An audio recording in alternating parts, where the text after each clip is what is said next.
membawa Kristus kepada bangsa-bangsa dan bangsa-bangsa kepada gereja Tuhan. 16 April 2025. Pemberi Yohanes bab 19 ayat 25 hingga 27. Di tepi salib Yesus berdiri ibunya dan saudara perempuan ibunya, Maria isteri Klopas, dan Maria Magdalena.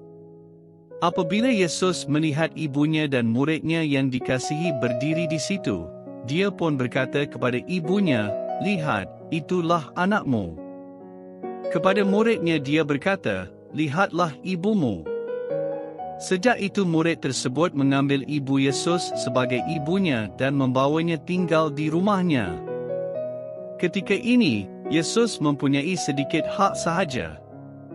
Dia telah hilang kehormatan, kebebasan dan keselamatan dirinya.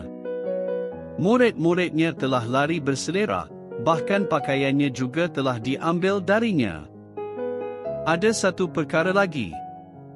Di kaki salib Yesus, ibunya berdiri bersama dengan seorang murid yang bernama Yohanes. Yesus tidak mahu mereka bersendirian dalam penderitaan. Maka, dia memberi mereka teman ketika ini.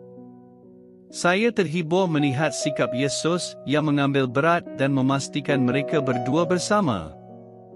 Yesus boleh meninggalkan Yohanes bersendirian dan boleh juga meninggalkan Maria kepada belas kasihan saudara-saudaranya yang masih tidak percaya, tetapi Yesus tidak melakukannya.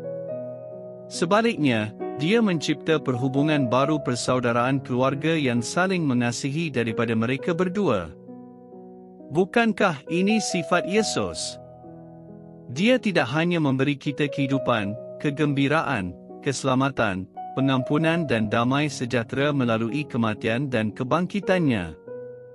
Yesus menganugerah lebih lagi kepada kita, yaitu kasih sayang dan sokongan di antara satu sama lain di dalam gereja di mana dia adalah ketua gereja.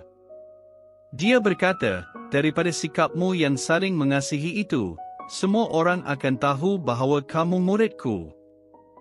Kita berdoa, "Tuhan, kami bersyukur Engkau memenuhi keperluan kami."